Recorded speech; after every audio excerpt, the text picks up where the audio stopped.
hello, I'm Kråkan, also known as Corvus Cornix, and welcome to Class Movie Rambles, where I'll talk about old movies that I found in my closet while cleaning. This week's movie is Dr. No from 1962, and it's about 1 hour and 45 minutes long. And the movie starts with a classic barrel shot, and then a flashy intro plays, and three black men are walking in a row, and the song Three Blind Mice is playing. And a guy named Strangway, he leaves his friends like a party situation, and he ends up getting shot by these guys. And they are actually not blind, they are assassins. So they kill Strangway, and then they go to Strangway's estate, and they kill his secretary and steals a case file on Dr. No, which will become important later in the review. And then cutting to London, where James Bond is playing like a type of card game. I don't exactly know what it is. It's definitely not poker. Anyway, he ends up winning a lot of money from a woman, but he has to leave and go to MI6 to talk about the Strangway case. And he talks to M, his briefer, and he needs to go to Kingston, Jamaica. So he gets his signature PPK pistol, which he always had in the classical, the classical movies. And he goes to an hotel, and the woman that he played card with is obviously there, and they get it on because he's Bond, I guess. And then all of a sudden he's at the airport in Jamaica, and a woman tries to take a picture of him, and he's also being followed by Felix Leiter, which is this CIA agent. But anyway, Bond jumps into a car, but something doesn't seem right about this. So the car ends up being followed by some other that there's like a chase scene that he managed to drive off like a dirt road, and there's like a fist fight because the obviously is the bad guy in the car. The driver is a bad guy. That's what I was trying to say. So there's like a fist fight, and before Bond gets any information, he takes the bad guy takes a cyanide pill, and obviously he dies. So later after that whole situation, he goes to the government house, and he leaves the car there, the dead man in the back seat, and he goes to rig his hotel room with like a briefcase and a closet, because that's what spies did back in the day, I guess. Then he goes to talk to Strangwell's friends and get some information about a fisherman named Coral. So he goes to see Coral at like the bay, and they talk, and they agree to meet private, and it's like set up like an ambush, but it's okay because it's set up by Felix Leiter, the CIA informant. So they work together now to try to find out about this thing that's happening. So later at night, there is like a party by the beach or at the beach, and the woman from the airport is there taking pictures. So they take her in for questioning, but they don't get any information out of her, so they let her go. So for some reason, I wasn't paying attention. They need to go to Crab Key was the place, because that's where Dr. No is, the main bad guy. So the next morning, Bond goes to this friend of Strangway's called Dent, or he's actually a professor, and he asks him about like some radioactive rocks or something. And of course, Dent is one of the bad guys, so he's like getting all nervous and stuff. And he goes to Crab Key to talk to Dr. No. So Professor Dent gets a poisonous spider from Dr. No to kill Bond with, because he's a supervillain. And Bond arrives at his hotel room and realizes that people have been trying to get into his closet and his briefcase. And the next morning, or rather that, there's like during the night, there's like a spider that tries to kill him, the poisonous spider, and he managed to smash it with a shoe. And the next morning he gets a package from HQ. It's a Geiger counter. So he uses the Geiger counter to check where the samples were left in Strangway's boat, and he finds out that the samples were radioactive.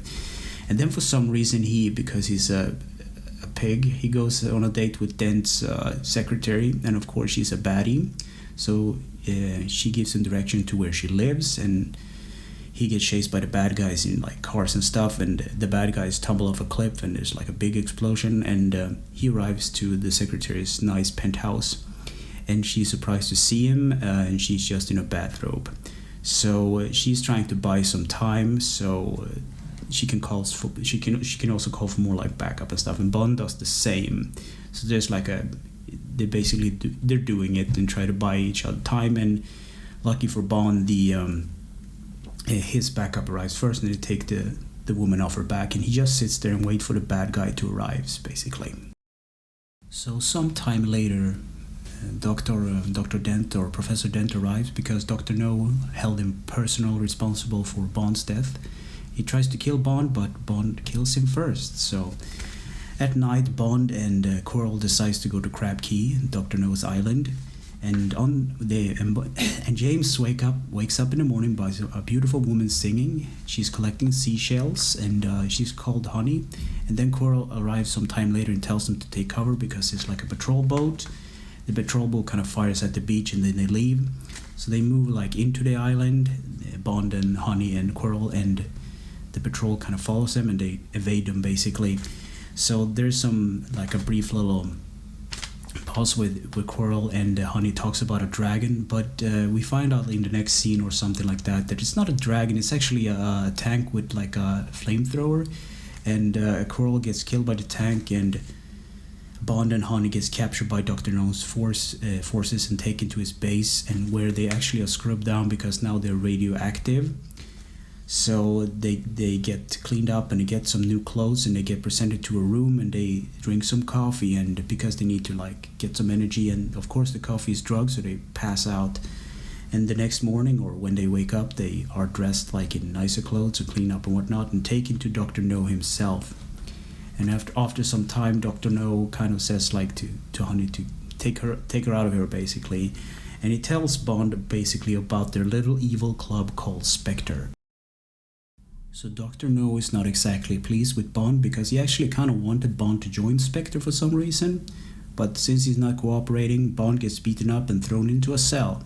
And he managed to escape with using like his like sandals, because they're made of rubber. There's like an electric kind of vent. So by using the rubber of his sandal, he kind of breaks the vent and he crawls out. And later down the pipe, there's some cooling water that almost drowns him, but he managed to hold on for life, and he gets out of the ventilation thing, and he takes out a guard and puts on the guard's hazmat suits, which is like a radioactive protective gear suit kind of thing, and he walks into the room where Dr. No is conducting some kind of radioactive experiment. I don't know exactly what he's doing, but he's very good with radioactive stuff, and that's also because he lost both of his hands due to some experiments, so he has like metal hands. So what Bond does is actually overloading or the reactor, so it's kind of about to explode, and then everybody's like evacuating, and Bond and Dr. No fights, and Dr. No gets thrown into the cooling water, but because it's like the reaction is going on with the radioactive material and whatnot, it's actually boiling, and he can't climb up because his hands are made of metal and he can't grip the metal. He just slides down, which is kind of cruel and very it's like a very disturbing. And then Bond goes to try to find Honey, and he managed to do so, and they steal a boat, and as they leave the base, it explodes, and sometime later they kind of the fuel of the boat is like running out, the gas I mean, so they just wait, and then Felix kind of saves the day and picks them up. So they have like a little rope that tows their little motorboat, and Bond decides to just let go of the rope and get it on with Honey as well. So that's the end of the movie. So what do I think about this movie? I really like the set design. There's some really good shots of the Dr. No's evil lair. He has like these stolen art pieces, and there's like burning candles and a fireplace. But the cool thing about this base is like it's all underwater in this constructed kind of concrete thing. It's really cool. What I don't like about this movie is the character of Bond. He's a really a sexual dinosaur is a nice word or nice phrasing for it, but I mean, it's the first movie in the series, I think. Not if you count the books. I think the first book that Ian Fleming wrote was Casino Royale, but Dr. No was the first movie that the Broccoli, I think the last name of the producer was Broccoli, something like that. But it's a fine movie. There's some corny things where in the car chase you have like back screen projection when the car is driving, and you have like this oversized car, and it's like that doesn't even look like he's been chased, and Sean Connery's going like this and just turning, and it looks kind of goofy, but what am I trying to say? Don't watch this movie. That's what I'm trying to say. Anyway, thanks for listening and or watching, and take care.